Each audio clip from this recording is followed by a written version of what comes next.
is your land, this land is my land. From California to the New York Island, from the Redwood Forest to the Gulf Stream waters, this land was made for you and me. Hello, I'm John Grom, and welcome to the 34th Right and Left Discussion Forum. The purpose of our discussion forum is to demonstrate the value of cordial disagreement. We know from experience that when we hold our convictions lightly while listening to others, we can devote our full attention to different ideas and blend them with our own. In this way, workable solutions are possible. Our panel today is going to do something a little different. Instead of taking on a particular topic, we're going to tackle several moral dilemmas. A moral dilemma is where someone is faced with choosing between two undesirable or often unacceptable options. A good example is also a good place to start. Aesop's fable of the ant and the grasshopper. The ant works all summer, working to store up food for the winter, while the grasshopper not only dances and frolics all summer, but ridicules the ant for working so hard and not enjoying the mild summer weather. Come winter, the grasshopper shows up at the ant's home, starving to death and begging for food. If you were the ant, what would you consider and what would you do? Anybody can jump in on this.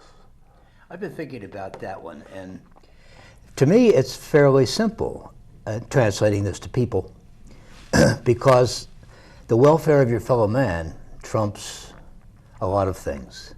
So the grasshopper, the ant, I think has a stronger moral obligation to invite the grasshopper in, to share, to scrimp a little bit, to share everybody together and try to make it through together, because this is the human value of it.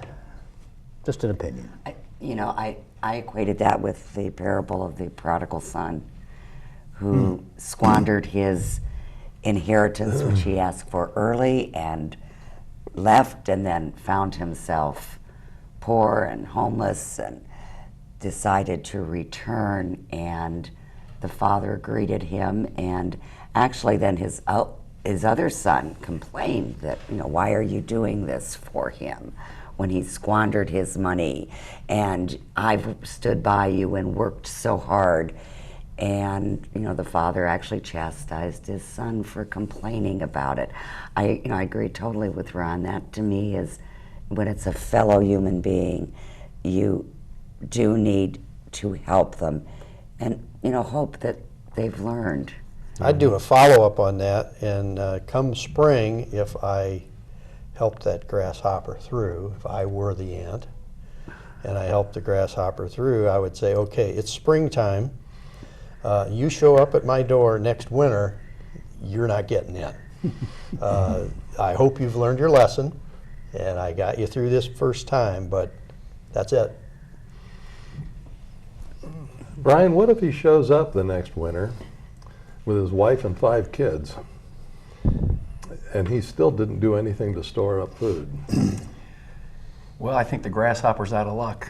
I'm all for compassion. I think that we should help our fellow man. I think that as individuals, we have a responsibility to take care of ourselves and to help others. But I think as a country, we've created, in this example, a lot of grasshoppers that really have created their own little class. And that's what would concern me. I would help that grasshopper out in a minute, getting through that tough winter. But if he did the same thing over again that summer, and I think in the example, the grasshopper even mocked the ant for working so hard.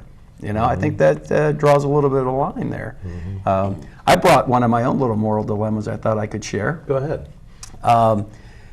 Just recently, the President of the United States went and tried to articulate the Obama doctrine. And I guess the question that I have is, when we have some bad actors out there that are pillaging countries, Korea, Syria, to name just two, do we give a green light to some of our assets out there, just take off the top leadership? Do we, instead of engaging these countries in an all-out, attack, do we as a country say, you know what, let's just get rid of these people that are creating the problem? Are you talking about an assassination? Sure. Okay. Yeah. All right. Yeah. You assassinate those people. And I think we've seen, if I'm reading, and obviously there's actions in this, because the Obama doctrine really hasn't been articulated in writing. It's just all what we hear, is that this administration would probably do that. Well, they have. And they have. And they have done that. Did we do that with Castro? Didn't we try to assassinate Castro? Yeah. On numerous. Yeah, I think we've tried Unsuccessfully. unsuccessfully. Tried to make a deal with organized crime to assassinate him, and when that was revealed, that's what gave vent to the law that says we can no longer take part in assassination of a foreign leader. Mm-hmm. But I don't know how we get away with drones. Yeah. So do we let a whole nation like North Korea? Those people are starving over there. Yeah. Do we let that go on and continue on? And these great organizations, UNICEF and everything, you see their commercials. Unfortunately, some of those countries that they are providing support to, their governments are a big part of creating that problem. And when we send over support and it ends up in the hands of local terrorist leaders, I really kind of question that. So I thought I'd throw that out. Do we as a country just arbitrarily and unilaterally say we can't have this anymore? That's certainly a moral dilemma for me, because my bleeding heart liberalism says let's feed those people. Mm-hmm. But I know full well that it doesn't trickle down from the top once it gets there. So that's a problem. Yeah. I agree with you. I just throw that out there. I'm not sure, But I would have a definite it depends. Yeah.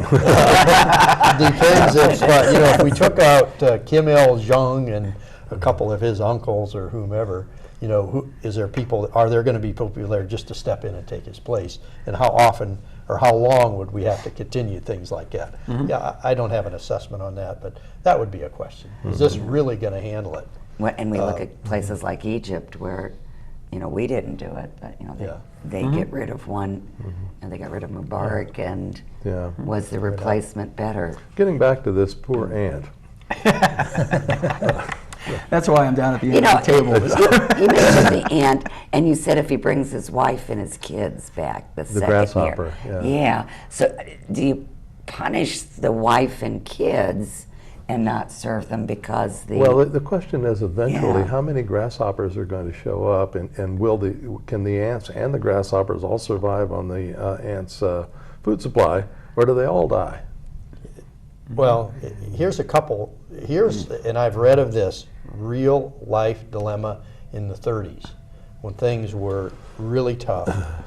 And I read this book about kids under 15 years old riding the rails during the 30s. Mm-hmm. Yeah. And some of these children were there in the hobo camps and so forth, because they had families, that they were in a family, and there were a mother, a father, and so many children, and this person happened to be the oldest member of the family, 10, 12 years old, and the father and the mother said, we can't support you anymore. You're just going to have to go out on your own. And they would actually send them out and hope for the best, hope and pray for the best. Mm-hmm. And you talk about tough. But they couldn't support all the family, and they had to have somebody else jettisoned. Yeah. So the rest would survive. I know that my wife grew up in a neighborhood that was about 2 blocks from the railroad tracks that went through Cuyahoga Falls, and my mother-in-law back, not necessarily in the 30s, but even into the 40s and 50s, there were people, hobos, that would come up from the railroad tracks and knock on the door, and my mother-in-law would always feed them, and knowing full well that they were marking the house. I don't know whether they did it on the curb or somehow, so that other hobos would know you can get lunch here. And she knew that and didn't care. As long as she had food, she was going to continue to feed whoever came to the door and asked for it. But she wasn't faced with the same kind of dilemma as this poor aunt. Now, I recall back in the 50s, mainly in the 50s, when I became aware of all the starvation going on in Africa. And that there were a lot of discussions at the time about, if we feed these people who live in a place that cannot sustain life, in a desert, all we're going to do is to create a larger population of people that live in a place that can't sustain life. And eventually, more people are going to die. As a Christian human being, it's very difficult to stand there and watch anyone do that if you can help it. One of the responses to that is all the various projects of putting in water wells and helping train people to farm what they have and be able to make the land to some extent able to support folks. That's another response to that. The old cliche: you don't give a man a fish, give him a fishing rod, teach him how to fish. That sort of thing, and that's going on still. My church has a situation we call penny power jug. Each congregation has a couple of 20-liter water jugs, and people bring in their spare change and throw in there. At the end of the year, in the summertime, at the big Mennonite relief sale down in Kidron, these are all counted out. It's thousands of dollars, and this goes for water projects in third world countries, including our own. Yeah. Well, we have a lot of needs going on right here in Wadsworth, and I've become familiar with a number of local programs, not only in Wadsworth, but Medina County, and all of the things going on to help feed people who need help in being fed. And I'm kind of proud of the fact that some of the organizations like FISH and St. Vincent de Paul and others are very careful about how they manage these programs in order to avoid creating dependency. They're not just giving out handouts willy-nilly. They time them. There's only so often that you can receive a food voucher, or so often that you can even show up at St. Vincent de Paul. And they're doing an excellent job of trying to avoid the dependency creation, but it still happens. Sure. But let's move on to another one. Okay, let's do that. This is a kind of an arm's length, but this was a big dilemma for President Harry Truman. Does he drop the bomb, or does he invade China? Or excuse me, Japan. Yeah. Wow. What do? Yeah. You know, You're going to kill a lot of people. A lot of people are going to die. I think, what was the estimate? 60,000 American boys would die of an invasion. Roosevelt actually hadn't Roosevelt already made that decision? I don't. I believe that, and that was kind of it still put the responsibility on his shoulders. It was a dilemma. And then he did it once in Hiroshima. Did he have to do it again at Nagasaki, yeah. I don't know. Do you think that when they dropped it, they actually understood all of the consequences of dropping an atomic bomb? No. I mean, I don't think they realized the. Second time they did.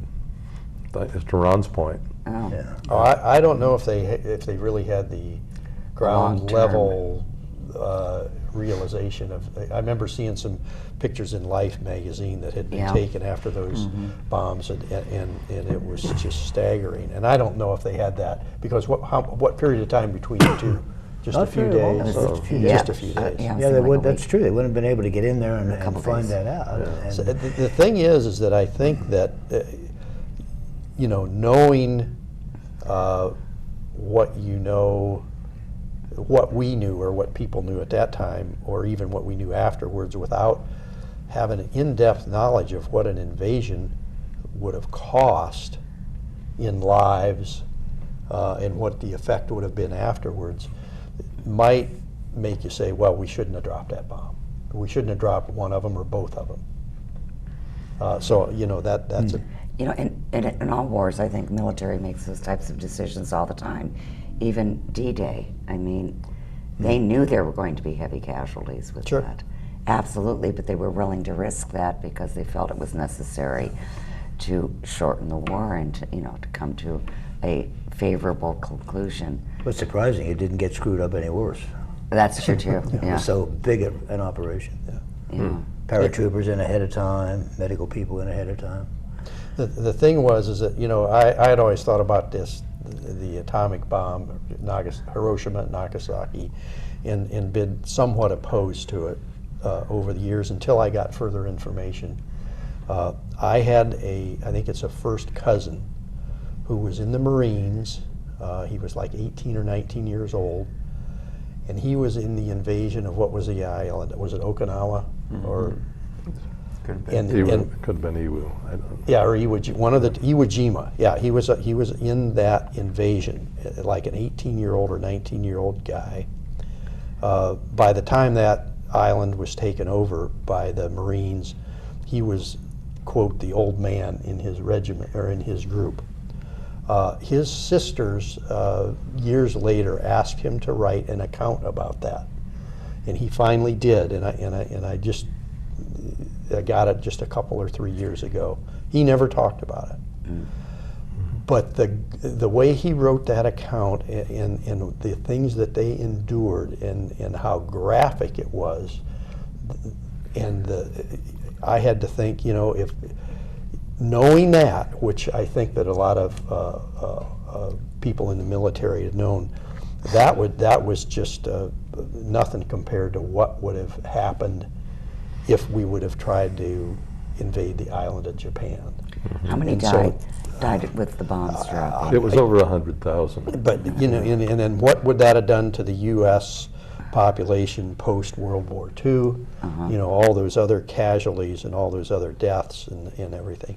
So, I mean, where does our religious history or traditions come into this?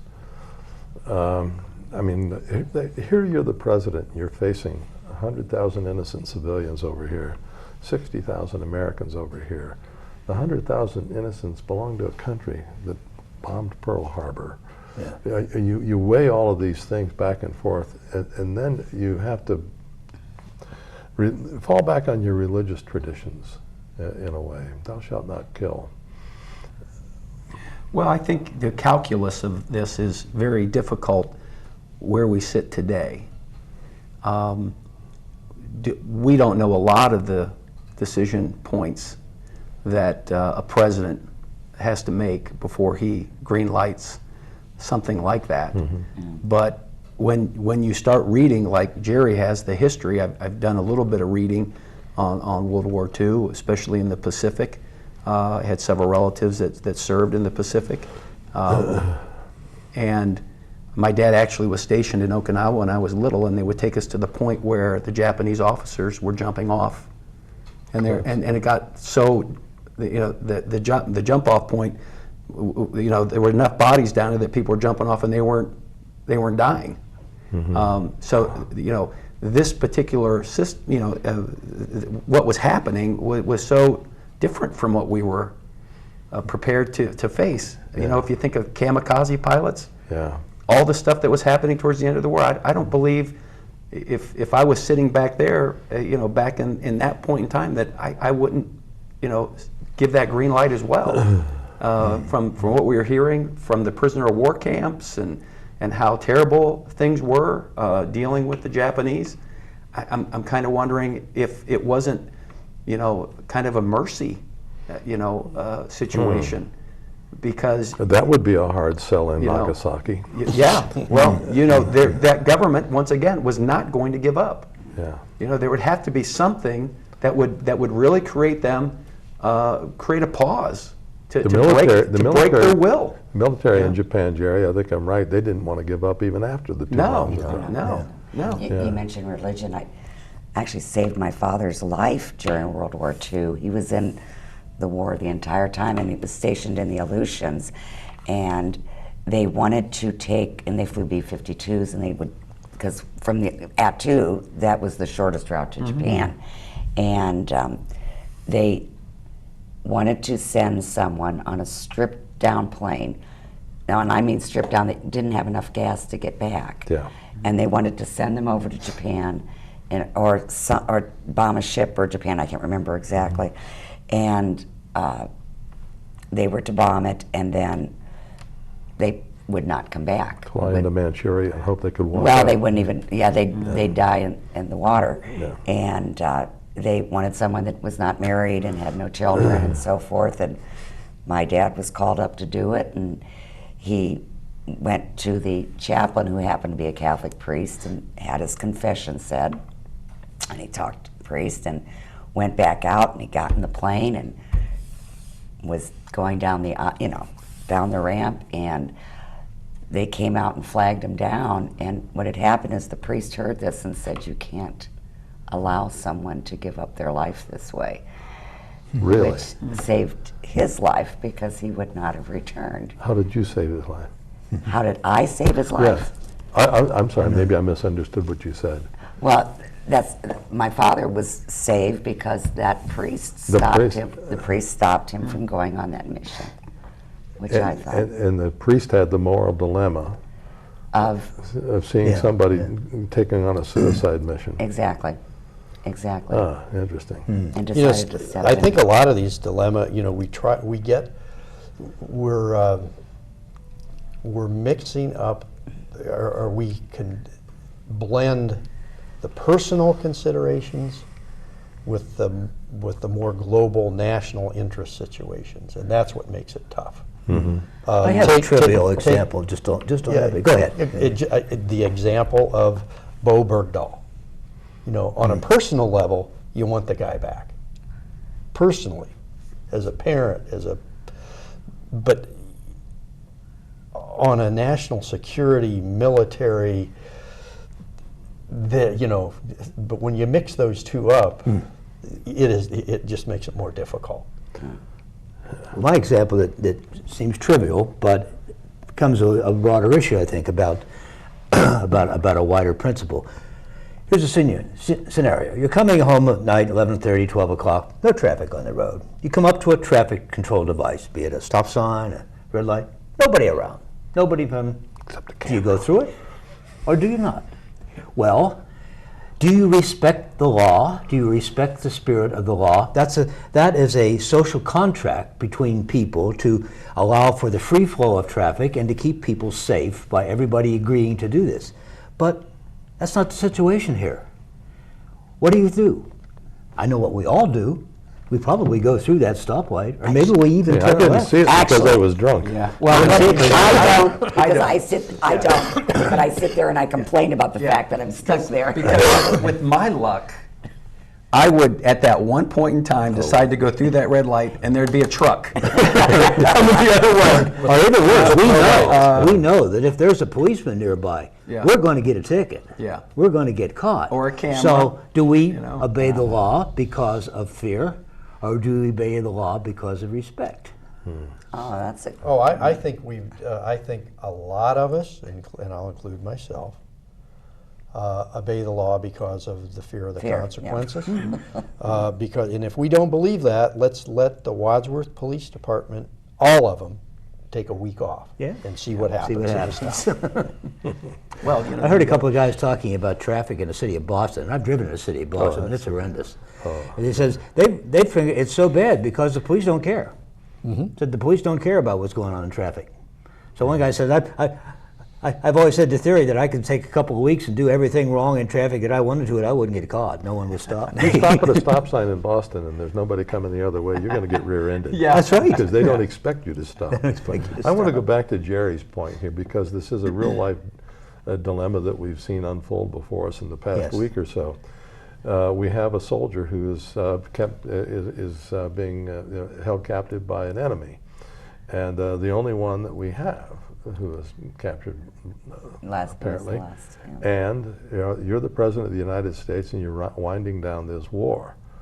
Are you going to leave that person there forever, regardless of what the circumstances were of his capture and all? We've got this ironclad commitment on the part, and I agree with it and admire it. We don't leave any soldiers behind. We just don't. And that you've been talking. You're the president, and you've been talking for a couple of years with different people, with different plans, and all of that, and you come right down to a point where you're about ready to wind down the war. and you've still got this guy there. And the only deal on the table is to let go what Senator McCain referred to as the Taliban dream team that's in that you're being held captive, and that's the only deal that you can make. What do you do? You know, that's interesting because Senator McCain, prior to this happening, was one of the ones calling for the retrieval of this last POW, which of course he would, having been a POW himself. But. I think we go and we recover our soldier, and then we put him through the military justice system, and we find out Or they may do that. all the They do that. specifics Yeah. of Planning what to do that. happened. I'm hearing a lot of different things, that he walked away from his post. Social media has just been lit up because of this issue. But on the other hand, we must be some pretty poor negotiators to give up 5 high-value targets that men have died for to capture those 5 men. Yeah. And I don't know everything behind it, but we even have the folks on the left side of the aisle complaining that the president talked sort of in general terms, and then all of a sudden they find out that he's let go 5 pretty bad people that even the United Nations would like to talk with. But do we all agree that if the president was convinced that this is the only deal I'm going to get, that he had to do it? And I think that might have been it. Jerry, you look like you're. That was tough. That's a dilemma. Yeah. That's why we're having Boy, this it really is, program. and that, then you start, if you consider the personal level, the family, you're going to be on one side, and if you consider national security, if you consider foreign policy, and that, boy, it just is. It's tough. You throw this one guy to the wolves? Yeah, well, I don't know. Well, if we had a few more minutes, we could probably talk about the families of the 6 people that died trying to Yeah. rescue him. Yeah. And, Or the soldier in Mexico yeah. that's there, right? Well, listen, thank you very much, and I apologize for not introducing each of you one at a time because this is something different, and I left that paragraph out. Oh, we're so well known, John. Okay. I know that. Patty's famous. Well, who's heard of Harvey Mackey? Has ever heard of Harvey Mackey? No. I haven't either. But I thought his quote was interesting. Ethical decisions ensure that everyone's best interests are protected. But when in doubt, don't. Thank you.